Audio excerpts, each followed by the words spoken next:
সর্বভারতীয় বিভিন্ন পরীক্ষার জন্য আমার ছাত্রছাত্রীরা এমসিকিউ টাইপ প্রশ্নের উপর এবং সেই প্রশ্নের কি করে আনসার তৈরি করতে হয় খুব সহজে এর জন্য অনুরোধ করেছে অনেকেই।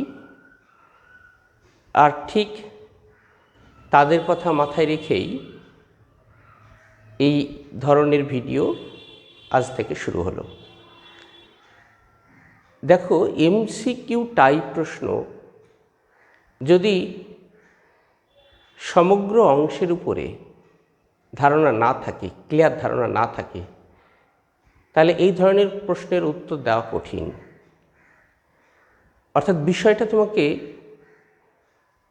খুব ভালো করে বুঝতে হবে, প্রতিটি জায়গা মন দিয়ে পড়তে হবে।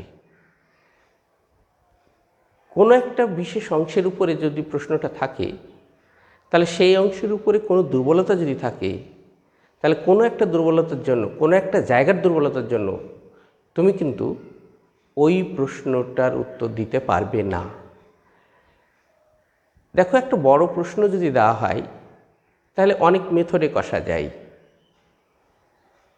যে মেথডগুলো তুমি ব্যবহার করে অঙ্কটা সমাধান করা যাবে, যে মেথড ব্যবহার করে ওই প্রবলেমটি সমাধান করা যাবে, তার মধ্যে তুমি একটা মেথড জানো, তাহলে সেই মেথড অনুসারেই তুমি অঙ্কটা সমাধান করতে পারবে।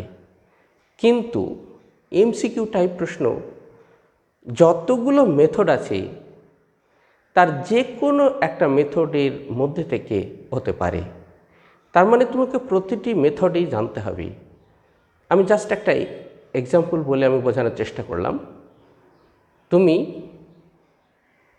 প্রতিটি জায়গা খুব ভালো করে পড়বে। আমি যখন যে অংশের উপর ভিডিও দেব, সেই ভিডিওটা দেখার পরেই ওই অংশের জন্য যে টেক্সট বুকগুলো তোমার কাছে আছে খুব ভালো করে পড়ে নাও। তারপর আমি যে সেটটা দেব ওই ভিডিওতেই সেগুলো পারছো কিনা দেখে নাও। আর ওই প্রশ্নের উত্তরগুলো ভিডিওর একেবারে শেষ অংশে থাকবে। দেখো, প্রবলেমসগুলো এমন প্রবলেমস আমি দেব যে অংশগুলো হয়তো তুমি কোনো একটা প্রবলেম পারছো না, তুমি ধৈর্য হারিয়ে সঙ্গে সঙ্গে উত্তরটা দেখে নিলে, তাহলে কিন্তু খুব বেশি শিখতে পারবে না। তুমি চেষ্টা করবে প্রবলেমটা যেভাবে হোক সমাধান করা, যেভাবে হোক সেটা কীভাবে করে সম্ভব। অর্থাৎ ওই যে বলছি, টেক্সট বুক খুব ভালো করে পড়তে হবে। যে জায়গাটার উপর প্রশ্ন আছে সেই জায়গাটার উপরে টেক্সট বুকটা খুবই ভালো করে পড়ো, তাহলে দেখো ওর উত্তর তুমি দিতে পারবে। ওই প্রশ্নের উত্তর যখন তুমি দিতে পারবে, যখন আনসারের সঙ্গে তোমার সমাধান মিলে গেছে, তখন দেখবে তোমার খুব ভালো লাগবে। তা না হলে কিন্তু দুর্বলতা থেকেই যাবে। চলো যাই। প্রবলেমটি পড়ো। In a semi group G circle, a to the power m composed a to the power n is equal to a to the power m plus n holds। এই m n কোথায় থাকবে? z প্লাস এ, z Q R. উত্তর কী হওয়া উচিত? তাহলে আমাকে semi গ্রুপের সংজ্ঞা জানতে হবে। তো আমরা সবাই জানি সেমি গ্রুপ কাকে বলে। গ্রুপ ওয়াইডে যদি বাইনারি কম্বিনেশন সার্কেল অ্যাসোসিয়েটিভ হয়, আর এই অ্যাসোসিয়েটিভ ভীষণ গুরুত্বপূর্ণ, কারণ আমরা অ্যাসোসিয়েটিভ বলা মানেই আমরা জানি যে ইচ্ছে মতো পাশাপাশি এলিমেন্টসগুলোকে যোগ করতে পারি। যেমন ধরো, ছোট্ট একটা উদাহরণ দিয়ে বলার চেষ্টা করি। এই দেখো, এ কম্পোস্ট, এই চারখানা এলিমেন্টস রয়েছে। এদের কম্পোস্ট করতে হবে। এই কম্পোস্টটা কোথায় থেকে শুরু করব? তুমি যেখান থেকে খুশি শুরু করতে পারো, একদম প্রথম থেকে দুটো এলিমেন্টস নিয়ে, বা শেষ থেকে দুটো এলিমেন্টস নিয়ে, বা মাঝে থেকে দুটো এলিমেন্টস নিয়ে। অর্থাৎ এই দেখো, আমি এই রকম বানাতে পারি, পাশাপাশি দুটো নিলেই হবে। এই দুটোর রেজাল্টস, এই দুটো এলিমেন্টসের যে রেজাল্ট পাবো, সেই রেজাল্টটি এই এলিমেন্টের সঙ্গে কম্পোস্ট করতে পারি অথবা এটার সঙ্গে কম্পোস্ট করতে পারি। তাই দেখো, এইটাকে আমরা পরবর্তী নেক্সট যে স্টেপ, সেটা আমি এরকম লিখতে পারি, এইটার সঙ্গে আমি এটা কম্পোস্ট করলাম, তাহলে এইখানে একটা রেজাল্ট তৈরি হলো। এই যে রেজাল্ট তৈরি হলো, এই রেজাল্টের সঙ্গে এইটা মিলে কমপ্লিট হলো। এইরকমভাবে তুমি যদি প্রথমে দুটো নিতে, ধরো এইরকম, এটা একটা হলো, হ্যাঁ, 2 নম্বর কম্পোস্ট ডে, আমি প্রথম দুটো রেজাল্ট যুক্ত করলাম। তারপরে এই রেজাল্ট যেটা উৎপন্ন হলো সেটা এটার সঙ্গে আমরা কম্পোস্ট করলাম, উৎপন্ন রেজাল্টটি এটার সঙ্গে কম্পোস্ট করা হলো। এই রকম যতবার যে কোনো নিয়মে, অর্থাৎ যত সংখ্যক এই পাশাপাশি দুটো এলিমেন্টস নিয়ে কম্পোস্ট করে করে যত রকম উপায়ে তুমি এটা সম্পন্ন করতে পারবে, প্রতিটি উপায় রেজাল্টস সেম হবে। তাই আমরা প্রয়োজনে ব্র্যাকেট দিতে পারি প্রয়োজন অনুসারে, তেমনি ব্র্যাকেট যেহেতু ইচ্ছে মতো দিতে পারি, তাই ব্র্যাকেটগুলো আমরা তুলে দিতেও পারি। মিন্স এইটাকে বা এইটাকে বা এটাকে, এদের রেজাল্ট যেহেতু এক, অ্যাসোসিয়েটিভ হোল্ড করেছে, তাই শুধুমাত্র আমি এইটুকুই লিখতে পারি। এটা অ্যাসোসিয়েটিভ হলে তবেই এরকম লেখা সম্ভব, অ্যাসোসিয়েটিভ না হলে কিন্তু এইরকম লেখা যায় না। এবার দেখো, সেমি গ্রুপে আইডেন্টিটি এলিমেন্টের কোনো অপশান নেই, তেমনি ইনভার্সের কোনো অপশান নেই। তাই যে এলিমেন্টসগুলো নেব, সেই এলিমেন্টসগুলোকে একবার নেব বা দুবার নেব বা তিনবার নেব, এই রকম সংখ্যক এলিমেন্টস নিতে হবে। তাদেরকে আমরা যদি কম্পোস্ট করি, তাহলে যে আকার পাবো a⁴m, এই এমটা তাহলে অবশ্যই 1, 2, 3 এগুলো মিন্স এরা ন্যাচারাল নাম্বার। আশা করি বিষয়টা বোঝাতে পেরেছি। তেমনি তাহলে a⁴n সেম একই কথা, এটা ন্যাচারাল নাম্বার। তাহলে এদের যে রেজাল্ট, উৎপন্ন রেজাল্ট a⁴m + n, এটা ন্যাচারাল নাম্বার। তাহলে গোটা অংশটাই, অর্থাৎ সেমি গ্রুপের এই ধরনের রেজাল্ট, এটা হোল্ড করবে সেট অফ ন্যাচারাল নাম্বারসের উপরে। সেই কারণে আমাদের ন্যাচারাল নাম্বার এখানে কোথায় আছে দেখে নাও, z+ মিন্স ন্যাচারাল নাম্বার, আর কোথাও ন্যাচারাল নাম্বারের অপশান নেই। সেই কারণে আমাদের এটার আনসার হলো নাম্বার এ। তো find the odd groupwide, odd means বিজোড়, অর্থাৎ এইখানে 4টে গ্রুপওয়াইডস রয়েছে। এই 4টে গ্রুপওয়াইডসের মধ্যে চরিত্রের দিক থেকে 3টি একই, কিন্তু আরেকটি ভিন্ন। কি হতে পারে এটা দেখে তোমাকে বুঝতে হবে। অর্থাৎ গোটা চ্যাপ্টারের উপরে ধারণা থাকলে তবেই তুমি বলতে পারবে, তাছাড়া এটা সম্ভব নয়। কিউ অ্যাডিশন, গ্রুপওয়াইডের আমরা যদি একটা গ্রুপওয়াইড কি কি হতে পারে প্রপার্টিগুলো, আগে এটা দেখা যাক।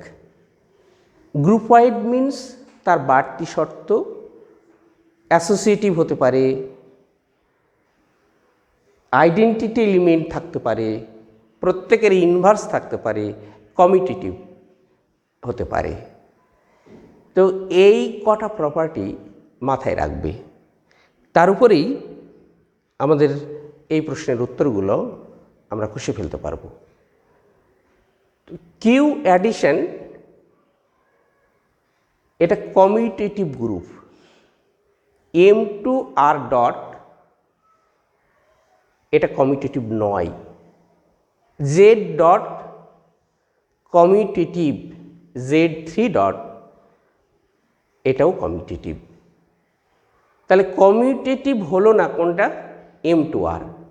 তাই আমাদের এখানে এই আনসারটা হয়ে যাবে নাম্বার বি।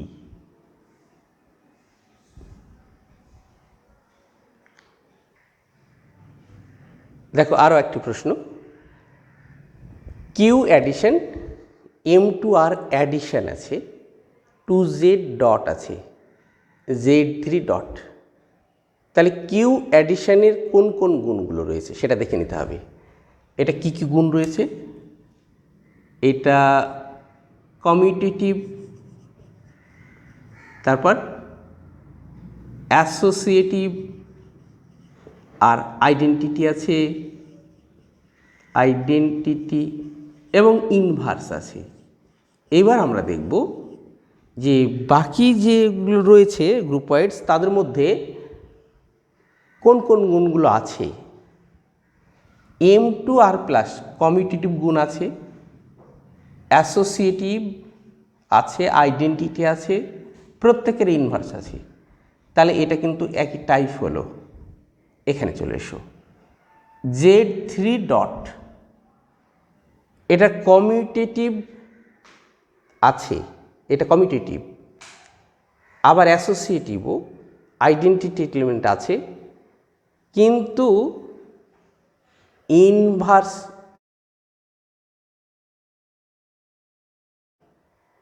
তাহলে বাকি রইল সি।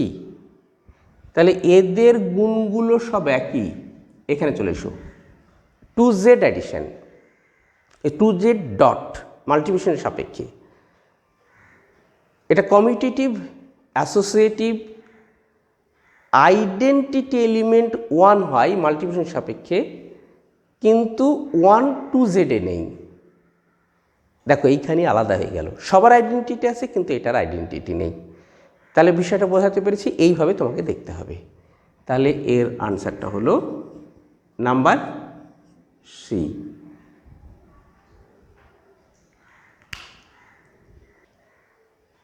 দেখো আরেকটি খুব ভালো অঙ্ক, এস হলো একটা সেট, 4খানা এলিমেন্টস রয়েছে।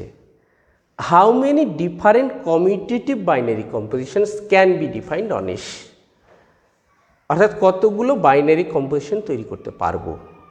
তো এই রেজাল্টসগুলো একটু মনে রাখতে হয়। এসে যদি n সংখ্যক এলিমেন্টস থাকে, তাহলে এসে নাম্বার অফ এলিমেন্টস যদি n হয়, তাহলে সেই ক্ষেত্রে বাইনারি কম্পোজিশনের সংখ্যা, বাইনারি কম্পোজিশন এই সংখ্যাটা হবে n to the power n square. আর আমরা জানি যে বাইনারি কম্পোজিশন এই n to the power n square তৈরি হয় মোট n সংখ্যক যদি এলিমেন্টস নিয়ে আমরা কাজ করি, তাহলে মোট বাইনারি কম্পোজিশনের যে টেবিল, সেই টেবিলে তাহলে সেলসের সংখ্যা n স্কোয়ার সংখ্যক হয়, a টু an।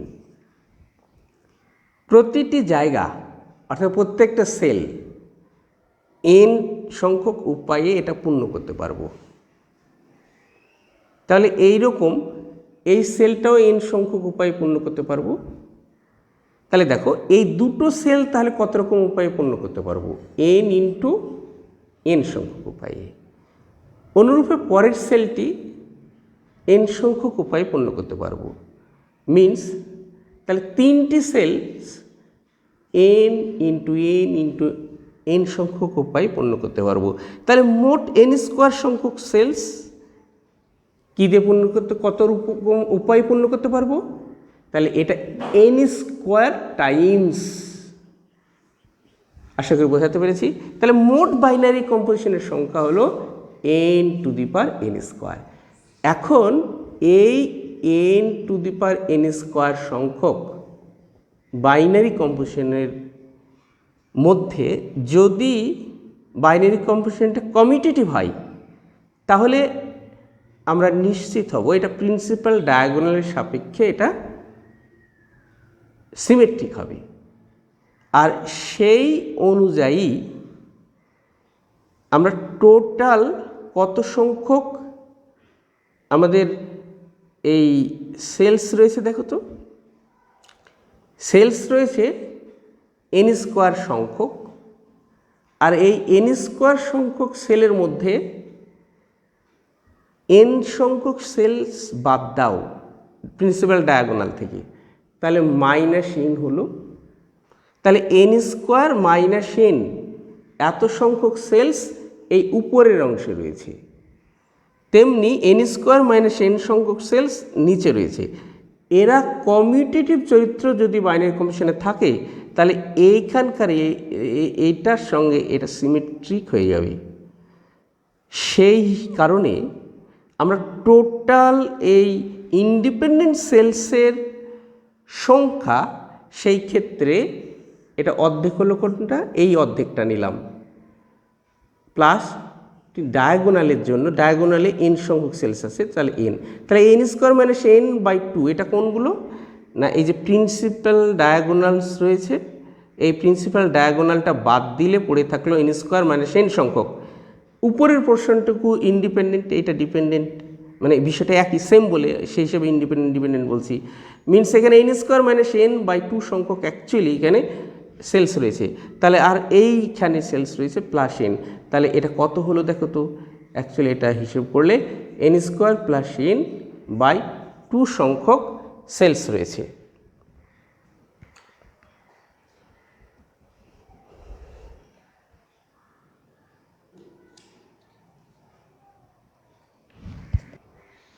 তাহলে টোটাল বাইনারি কম্পোজিশনের সংখ্যা আমরা পাবো তাহলে n টু দি পাওয়ার, এই দেখো n square plus n by 2 এত সংখ্যক। এখন এইখানে n কত গো, n হলো 4। তাহলে বাইনারি কম্পোজিশনের সংখ্যা যারা কমিউটেটিভের গুণ থাকবে তাহলে আমরা রেজাল্টস পাবো এইরকম 4 স্কোয়ার প্লাস 4 বাই 2, তাহলে অ্যাকচুয়ালি ইজ ইকুয়াল টু কত হলো দেখো তো, 4 two the power 4 square means 16 আর এই 4, তাহলে কত হলো 16 প্লাস 4 20 আর বাই 2 মিনস 10। তো এই অপশান কোথাও নেই, সেই কারণে আমরা এইখানকার যে 5-এর যে আনসার হবে সেটা অবশ্যই ডি, নান অফ দিস। আশা করি বিষয়টা বোঝাতে পেরেছি।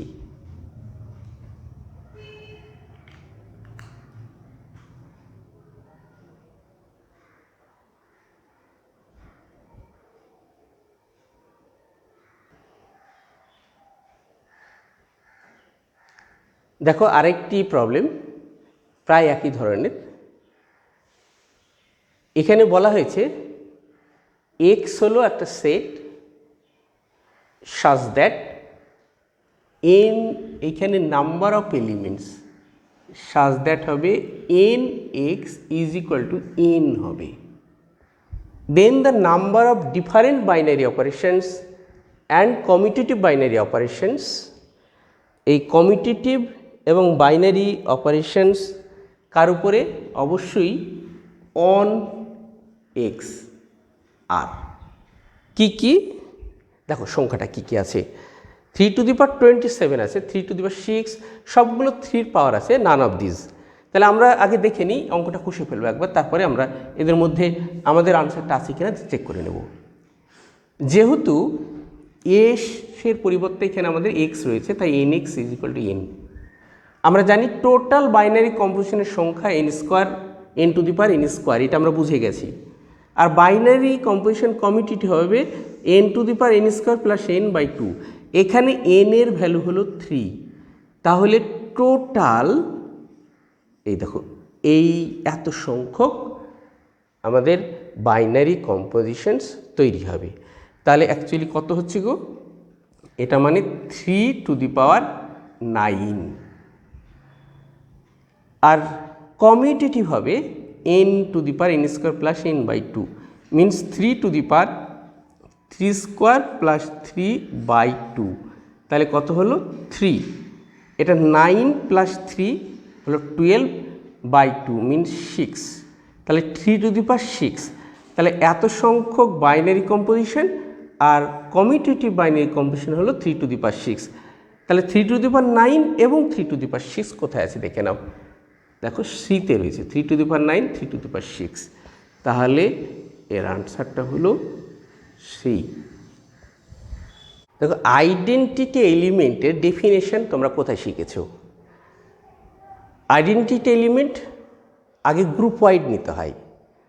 গ্রুপ ওয়াইডের মধ্যে যদি একটা এলিমেন্ট আমরা গ্রুপ ওয়াইডের মধ্যে ধরো জি সার্কেল যদি গ্রুপ ওয়াইড হয়, তাহলে জি এর মধ্যে একটা এলিমেন্ট নেব, যাতে করে E composed A is equal to A composed D is equal to A for all A belong to G হয়। এই ধারণাটা প্রথম পেয়েছো গ্রুপ ওয়াইডে।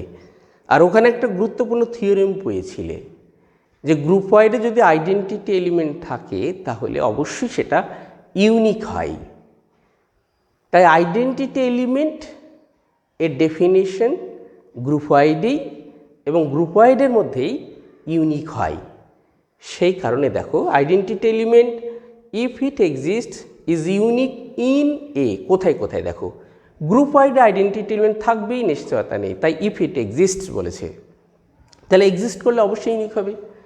কমিউটেটিভ গ্রুপ ওয়াইড মানে কমিউটেটিভ একটা বাড়তি শর্ত যুক্ত হয়েছে, মিনস এখানেও তাহলে অবশ্যই আইডেন্টিটি এলিমেন্ট থাকলে ইউনিক হবে। সেমি গ্রুপে আইডেন্টিটি এলিমেন্ট থাকবেই, নিশ্চয়তা নেই, তাহলে যদি থাকে তাহলে এখানেও ইউনিক হবে। তাই এইখানে বলা হয়েছে দেখো যে identity element is unique in a group wide, commutative group wide, semi group. খুব এটাকে একটু ঘুরিয়ে প্রশ্নটা করা হয়েছে। আশা করি বিষয়টা বুঝতে পারছো। তাহলে প্রত্যেক ক্ষেত্রেই আইডেন্টিটি এলিমেন্ট যদি এক্সিস্ট করে তাহলে ইউনিক হবে, তাই ডি অল অফ দেম হবে। তাই আনসার হলো 8D। তাহলে আরও কিছু কোশ্চেন আমি কোশ্চেন সেট এই ভিডিওতেই যুক্ত করে দিচ্ছি, তোমরা প্রাণপণ চেষ্টা করো। আর এই অংশটা এই প্রশ্নের সমাধান করার আগে তোমরা বইটা খুব ভালো করে পড়ো, তারপরে আমার প্রশ্নের উত্তরগুলো দেওয়ার চেষ্টা করো। এবং সবশেষে উত্তর থাকবে নিজেকে যাচাই করার জন্য সঠিক হয়েছে কিনা। সব শেষে অনেক চেষ্টার পর কোনো একটা অঙ্ক হঠাৎ হয়তো হচ্ছে না, সঙ্গে সঙ্গে উত্তরটা দেখে নিলাম, এমন যেন না হয়। একটু বই ঘাটো, একটু ভাবো, তারপরে যখন কোনো উপায় থাকবে না তখন আনসারটা দেখো। A binary composition circle on a set may be injective, bijective, surjective mapping, অথবা বলেছে at least one of them or not, মানে এদের মধ্যে একটি হবে অথবা একটি নাও হতে পারে। বাইনারি কম্পোজিশন বলতে কি বোঝায়? আমরা জানি যে বাইনারি কম্পোজিশন হচ্ছে একটা নন এমটি সেট যদি ক্যাপিটাল এ নিই, তাহলে এফ একটা ম্যাপিং এ ক্রস এ থেকে এ যদি তৈরি করতে পারি, তাহলে এই ম্যাপিংটাকে বাইনারি কম্পোজিশন বলা হয়। বাইনারি কম্পোজিশন কার উপরে? On a. তাহলে বাইনারি কম্পোজিশন একটা ম্যাপিং মাত্র। তাহলে ম্যাপিং কি কি হতে পারে দেখো তো। ম্যাপিং মিনস কে সেটের আমরা দেখব ডোমেনের প্রত্যেকে যুক্ত হয়েছে কিনা, কার সঙ্গে যুক্ত হয়েছে সেটা দেখতে যাব না, এখানকার একটা এলিমেন্ট এখানকার একটা এলিমেন্টের সঙ্গে যুক্ত, ওইটা আমাদের যথেষ্ট।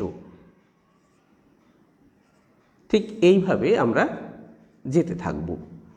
তো এরপরে দেখো, আমরা যদি এইভাবে যেতে থাকি তাহলে আরও কিছু বাড়তি এলিমেন্ট এখানে থাকতেই পারে। তাহলে এখানে লক্ষ্য করে দেখো, এই ম্যাপিংটার মধ্যে কি কি গুণ রয়েছে। এটা কি ইনজেক্টিভ? উত্তর নিশ্চিত না। কেন? এই দুটো এলিমেন্টস দেখো, তার ইমেজ একই হয়ে গেছে, তাহলে ইনজেক্টিভ হলো না। কিন্তু এটা একটা ম্যাপিং। এটা কি বাইজেক্টিভ? উত্তর নিশ্চিত না। যেহেতু এই পয়েন্টের কোনো প্রি ইমেজ নেই, মিনস এটা সারজেক্টিভ নয়। আবার দেখো, তাহলে ইনজেক্টিভ হলো না, সারজেক্টিভ হলো না, তাহলে বাইজেক্টিভও নয়। তাহলে এই ধরনের ম্যাপিং অবশ্যই এটা বাইনারি কম্পোজিশন, কিন্তু এ বি সি এর কোনোটাই হলো না। সেই কারণে একটা বাইনারি কম্পোজিশন ইনজেক্টিভ হতে পারে, বাইজেক্টিভ হতে পারে, বা শুধু সারজেক্টিভ হতে পারে, অথবা এদের মধ্যে কেউ হলো না এমনও হতে পারে। তাহলে নাম্বার ডি এটা সঠিক। তাই আমাদের এখানে আনসারটা কি? Number D. আশা করি বিষয়টা বোঝাতে পেরেছি। চলো পরের প্রবলেমে চলে যাই। এখানে একটি প্রবলেম রয়েছে। A binary composition on a non-empty set A is an equivalence relation on A. দেখো, binary composition on A non empty set বলতে কি বোঝায়? আমরা একটি সেট এর উপরে binary composition means A cross A থেকে এতে একটা ম্যাপিং, এই ম্যাপিংটা কি আমরা বলি? Binary composition. তাহলে এখানে an equivalence relation on A, A সেটের উপরে equivalence relation means rho subset A cross A. দেখো, এই রোটা ইকুইভ্যালেন্স রিলেশন। ইকুইভ্যালেন্স রিলেশন মানেই কিন্তু সেটা ম্যাপিং নয়। কারণ কি? এই রোয়ের মধ্যে একের অধিক এইরকম অর্ডার পেয়ার থাকতে পারে যেখানে এক্স হলো সেম। সেই কারণেই ইকুইভ্যালেন্স রিলেশনটা ম্যাপিং নাও হতে পারে। নাম্বার বি চলে আসো। F is a relation on A such that an element x of A may be related to one element or no element or many elements of rho of A. মানে F একটা relation এ সেটের উপরে। তো কি ধরনের relation? না, একটা element এর এ সেটের এলিমেন্টের সঙ্গে যুক্ত হতে পারে, অথবা যুক্ত নাও হতে পারে, অথবা মেনি এলিমেন্টসের সঙ্গে যুক্ত হবে। দেখো, ম্যাপিং মানেই তো এ ক্রস এ থেকে এ। তাই আমার এখানে বাইনারি কম্পোজিশন মিনস এফ একটা ম্যাপিং এ ক্রস এ থেকে এ। তো এখানে এ থেকে বলেছে, তাই এটা বাদ হয়ে গেল, এটা প্রয়োজনই নেই। পরে চলে এসো। A relation f with the property that each element x of A cross A. A cross এর মধ্যে একটা এলিমেন্ট এক্স মিনস অ্যাকচুয়ালি এখানকার একটা অর্ডার্ড পেয়ার। সাপোজ এরকম হতে পারে, এখানকার অর্ডার্ড পেয়ার আমি ধরে নিচ্ছি এ বি, এটাই হলো এক্স। তো এক্স একটা এলিমেন্ট আমি নিলাম কোথায়? এ ক্রস এতে। সেই এলিমেন্টটি অর্থাৎ এই অর্ডার পেয়ারটি এক্স্যাক্টলি ওয়ান এলিমেন্ট অফ এর সঙ্গে যুক্ত হচ্ছে, মিনস এটা একটা ম্যাপিং, এই ধরনের ম্যাপিং। সেই কারণেই আমাদের নাম্বার সি এটাই আমাদের আনসার হলো। তাহলে একটা বাইনারি কম্পোজিশন একটা নন এমটি সেট এর উপরে, এটা নাম্বার সি দিয়ে ম্যাপিংটা বোঝাচ্ছে। ম্যাপিংটা কোথায়? এ ক্রস এ থেকে এ। তাহলে এখানে আনসারটা হলো নাম্বার সি।